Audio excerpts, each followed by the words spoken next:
You're listening to Al Pastor, the show that helps you love God, love your neighbor, and eat more tacos. I'm your host, Pastor Brian. Welcome to the show.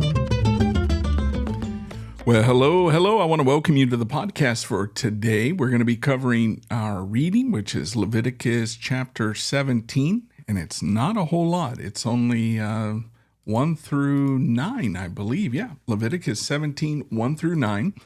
Yes, it's been a while since I've done a podcast, and, before I went on vacation, I was kind of going hot and heavy, and then just haven't been able to get quite back into the groove, but I'm back. I want to get back into the groove. I'm declaring I'm going to get back in the groove because I really, really enjoy podcasting. So, in fact, I think I'll have to go back and look. I don't think I've done any podcasts on Leviticus yet, but Leviticus has just been an incredible book that I have been enjoying thoroughly. I have a deep desire to want to go back into Leviticus and just really camp out in there.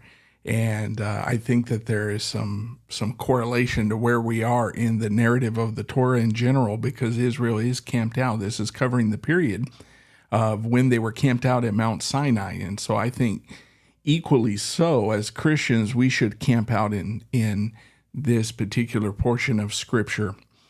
And so I hope you've been enjoying it. But let's get right into Leviticus 17. The best way that I can illustrate this is through a story. Most of us are familiar with September 11th, right? 2001, when the World Trade Centers were attacked.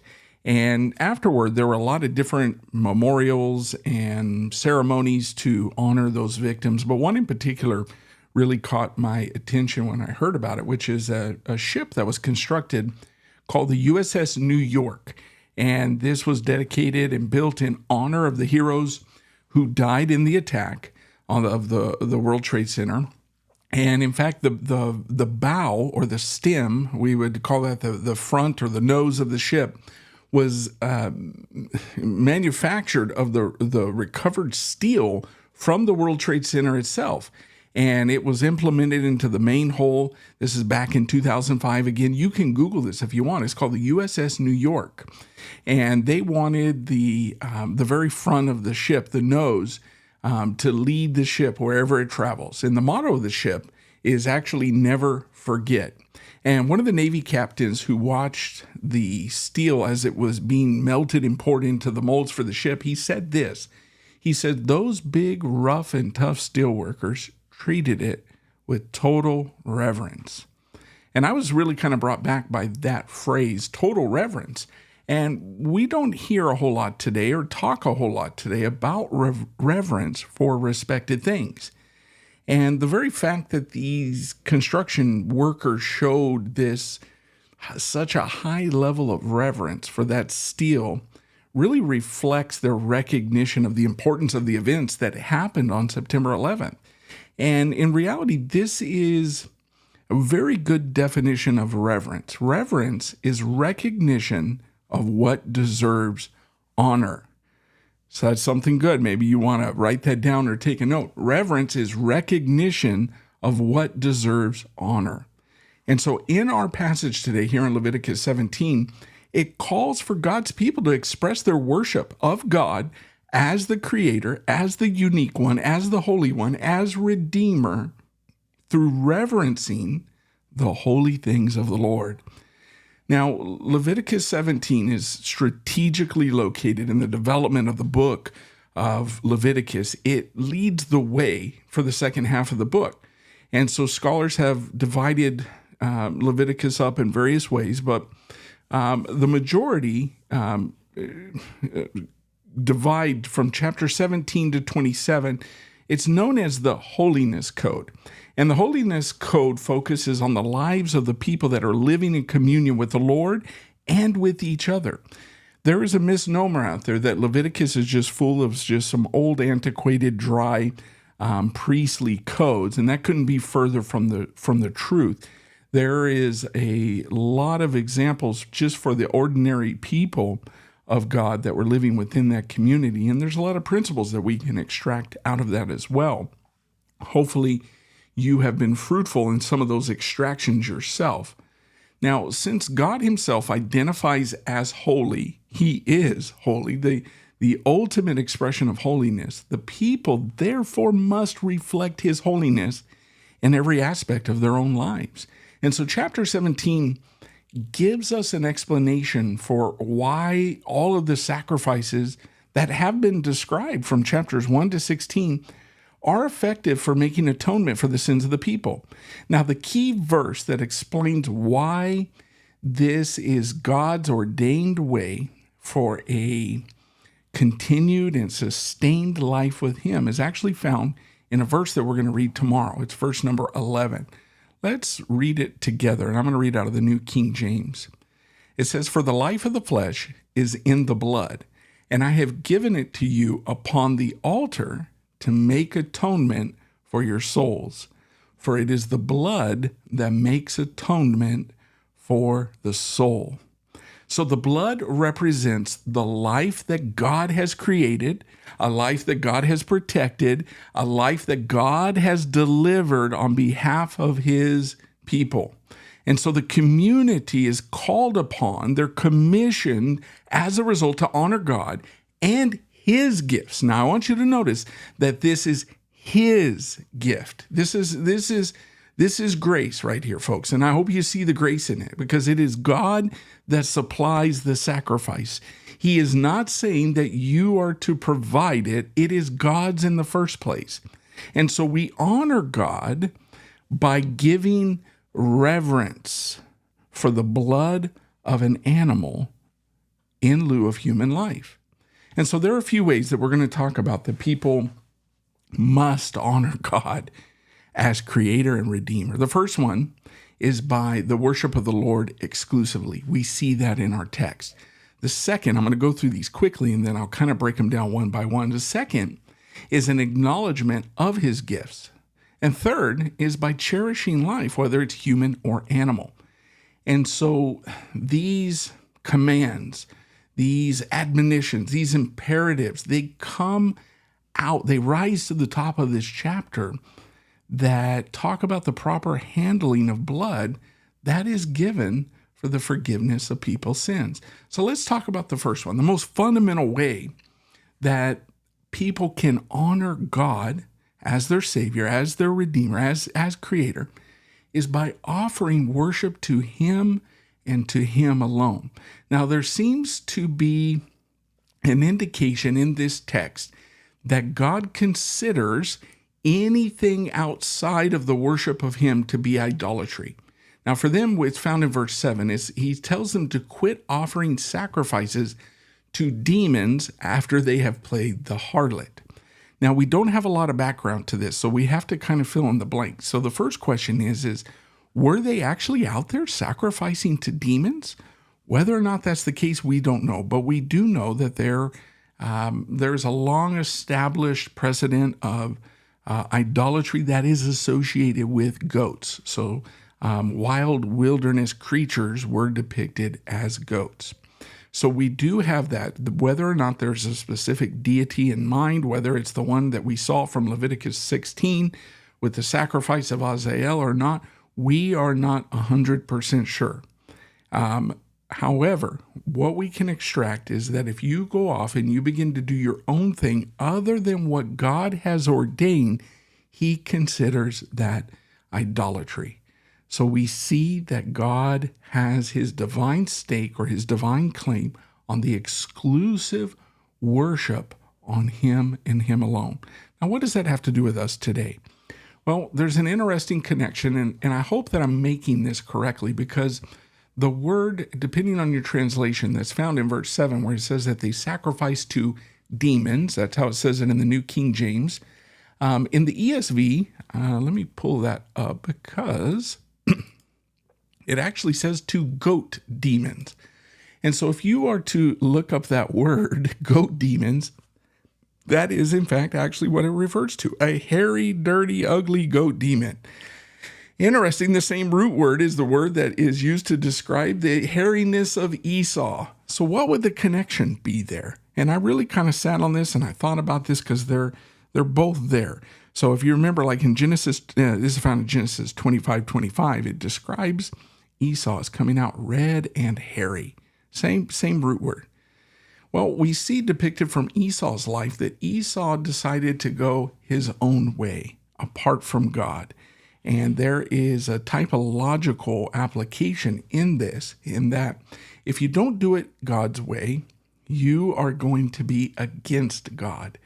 So when folks decided, hey, we're just going to kind of be willy-nilly about this whole thing, we're going to just offer sacrifices wherever we want.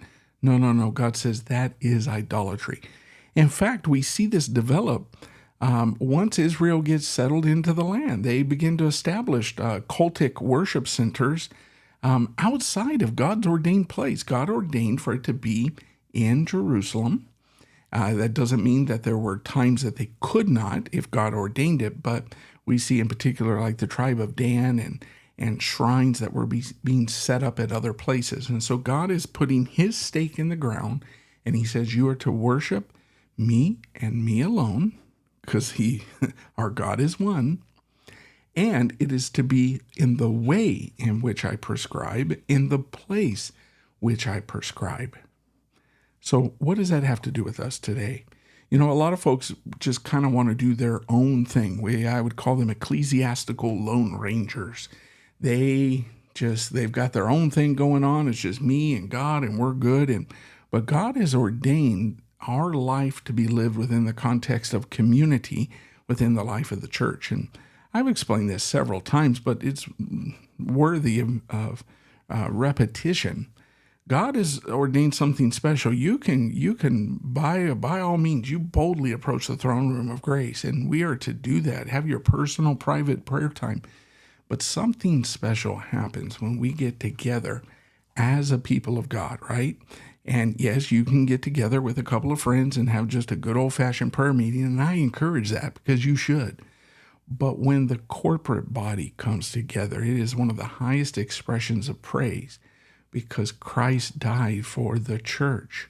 And so God has a method in which he has ordained true worship. It's not necessarily, it doesn't have anything to do with geography now. We can go into John chapter 4 with Jesus' encounter with the woman at the well, because the Samaritans wanted to worship on this mountain. She's telling Jesus, but you think that he's supposed to be worshiped on this mountain. Jesus says, I tell you, there's coming a day when true worshipers would worship him in spirit and in truth. And you won't say on this mountain or that mountain. And what Jesus is referring to is the corporate global body of Christ. And so this is vitally important to our proper worship and our proper sacrifice. So the first thing that we want to extract is we need to worship God and God alone, exclusively, in his way and where he has chosen. Second of all, we want to acknowledge his gifts. And this is certainly what God is doing in here. God is identifying that he is the creator. He is the source. Everything comes by and through him. And if you offer something and you don't include God in it, there's a problem. This is what we have to do with our whole lives. Our whole lives, our entire being should be devoted to God and God alone. And when we understand this concept, that we really don't own anything, right? Like our intellect, our will, our possessions, it is all God's. He's the one that has provided for us. Your very next breath is a gift from God. It is his grace. And so by doing your own thing, you are refusing to acknowledge his divine claim on our lives. We are his. And so the third thing is to cherish life, whether it's human or animal. And the reason for this is God says that if you just kind of go out without acknowledging me, without worshiping me exclusively, you will be guilty of bloodshed. Now, we're not talking about hunting for substance or anything like that. This is specifically in the case of sacrifices. And when we decide to kind of go off and do our own thing at the exclusion of God, God will give us over to what we truly desire. So what is, at the end of verse number 9, it tells us that a man will be cut off from among his people. What does that phrase cut off mean? Well, there are a couple of different theories about that. And one is, it could be punishable by death, but in this particular case, it seems to appear that cut off would indicate a removal or an expulsion from community. In other words, if you got your own thing going on, then go off and do your own thing, and you don't need to be involved in the community and in the worship of God. So you will be cut off. Ultimately, God will give you over to what you want. And so that seems to be the indication of what we have going on here. And what we have today is people want their cake and eat it too. That's the expression, right? We want all the benefits of being in community. We want the benefits of intimacy and fellowship with the Lord, but we don't want to give God every area of our life. And today it's just a rare occurrence. And we're not talking about dish fellowshipping or church discipline or anything like that, but we do need to be very, very careful that when we are not fully integrated in the program of God, the pursuit of God, that eventually will be cut off.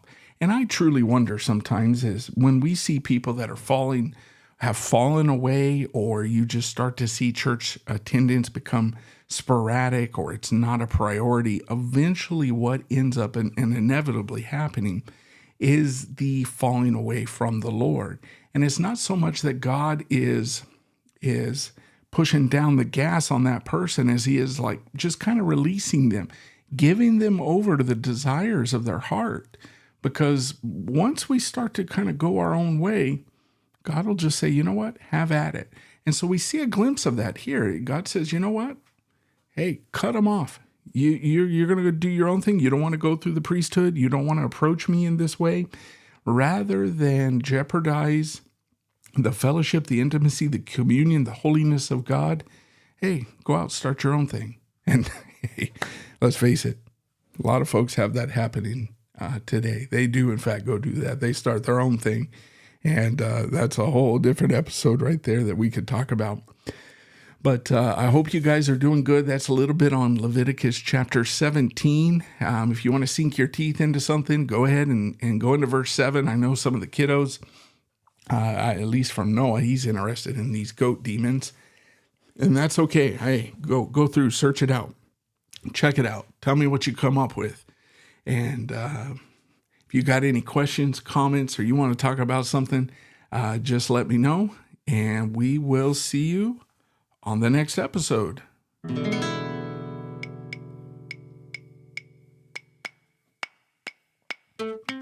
Thank you for listening to Al Pastor with Brian Overturf. If you found value in this, please subscribe and get updates. Most places podcasts are available. We're right here on Anchor FM through Spotify, also on Apple Podcasts, Google Podcasts, Amazon, and iHeartRadio. I hope you'll tune in for the next episode. Until then, we'll see you later.